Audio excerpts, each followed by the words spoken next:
Dans cette salle de classe d'une vingtaine d'élèves, la moitié d'entre eux sont de nationalité chinoise. L'objectif, l'immersion dans la culture viticole bourguignonne. La School of Wine de Dijon accueille de plus en plus d'étudiants étrangers. À l'époque, ils étaient très timides. Ils ne participaient pas vraiment et ils n'avaient pas de grandes connaissances en la matière. Et ça a complètement changé ces 15 dernières années.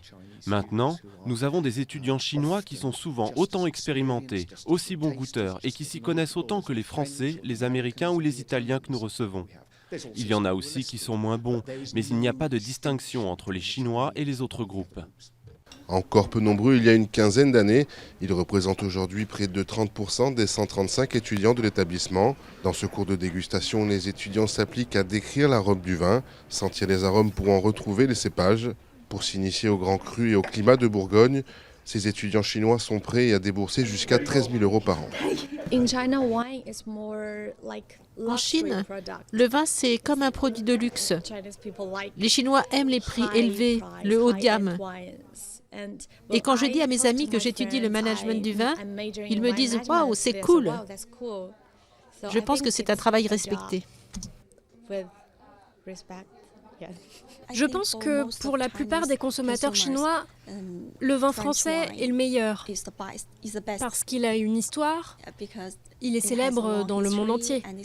Donc pour les consommateurs chinois, nous aimons mieux le vin français.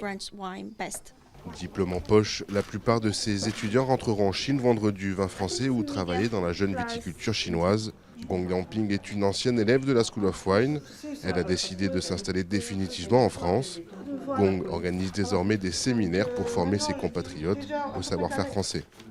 C'est un métier actuellement qui est rentabilité en Chine. En Chine, on a un marché énorme pour les vins, soit pour les vins importés ou bien pour vins locaux. Donc il y a des possibilités.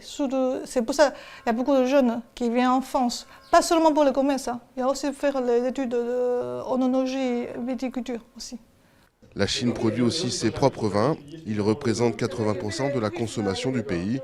Un secteur d'activité florissant où beaucoup reste à faire. Mais pour Gong, impossible de concevoir son métier loin des vignes bourguignonnes.